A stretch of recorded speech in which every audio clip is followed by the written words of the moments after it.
রাধে রাধে বন্ধুরা, আমি আজকে দুপুরে একটু বাড়ি থেকে বেরিয়েছিলাম, তো গিয়েছিলাম বটতলা। তো বটতলাতে গিয়ে দেখি একটা মার্কেট বসেছে। এই মার্কেটটার নাম ছিল পাঞ্জাব সস্তা বাজার। তো দেখছি সবাই যাচ্ছে ওই মার্কেটটাতে, তো আমি ভাবলাম আমিও গিয়ে দেখি। তো গিয়ে দেখি খুব সুন্দর সুন্দর জিনিস ছিল, ঘরের যাবতীয় অনেক কিছু। আর জিনিসগুলোর স্টার্টিং প্রাইস ছিল 10 রুপিস থেকে। তো গেটের মধ্যে উপরে লেখা ছিল 10 রুপিস থেকে শুরু। তো আমার তো কোনো প্ল্যান ছিল না, তো আমি অল্প টাকাতেই টুকটাক জিনিস নিয়ে নিয়েছি। আর সবাই সব কিছু কিনছে দেখছিলাম, তো ভালোই লাগছিল। তো ভিডিওর লাস্টে তোমরা দেখতে পাবে আমি কি কি কিনেছি। আর মার্কেটটা থাকবে মাসখানেক, একটা লোক থেকে জানতে পেলাম, আমি সঠিকটা জানি না। তো আমি এই ভিড়ের মধ্যেও ভিডিও করেছি তোমাদের জন্য, যাতে তোমাদের কাছে এই ভিডিওটা শেয়ার করতে পারি আর তোমরা দেখে ওই মার্কেটে ঘুরে আসতে পারো। তো বন্ধুরা, তোমরাও একবার গিয়ে দেখতে পারো, মার্কেটটাতে ঘুরে আসতে পারো, নিশ্চয়ই ভালো লাগবে। জিনিসগুলো খারাপ ছিল না, ভালোই ছিল। অনেক লোক ছিল, সবাই সব কিছু কিনছে।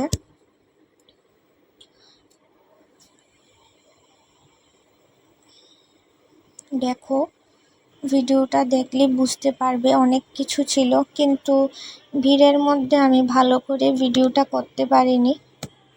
যতটুকু পেরেছি ভিডিওটা করেছি তোমাদের জন্য। তো মার্কেটটার লোকেশন ছিল শিব মন্দির অপোজিট সাইডে, যেখানে বোটানিয়ারা বসতো ওইখানেই মার্কেটটা বসেছে।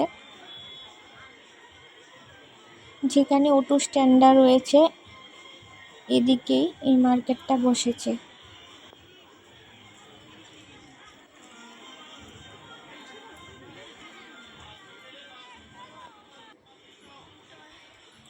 দেখো, বাচ্চাদের কি সুন্দর সুন্দর টেডি বিয়ার রয়েছে।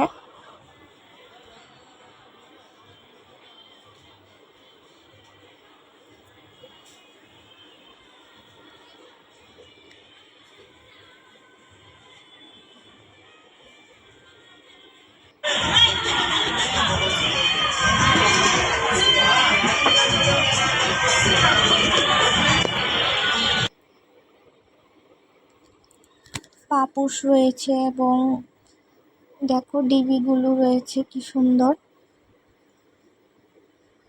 ঘরের যাবতীয় জিনিসই রয়েছে, অল্প টাকার মধ্যে সবাই সব কিছু বাজার করতে পারবে।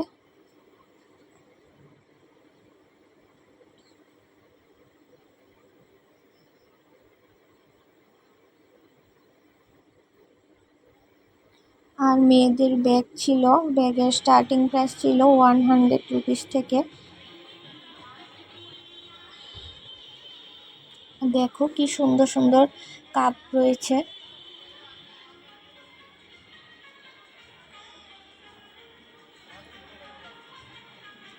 কাপগুলো খুব সুন্দর ছিল।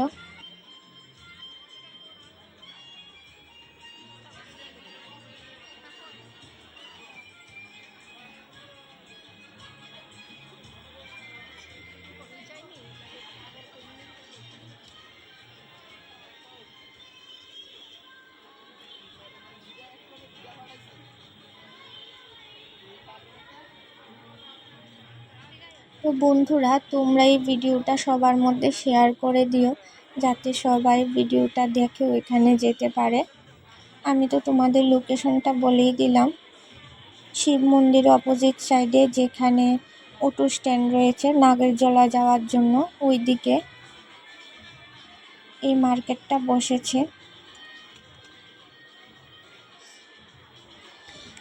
তোমরা গিয়ে একবার ঘুরে আসতে পারো এবং তোমাদের ভালো লাগলে প্রয়োজনীয় জিনিস কিনতে পারো। তো দেখো, আমি এই টুকটাক জিনিসগুলো নিয়েছিলাম।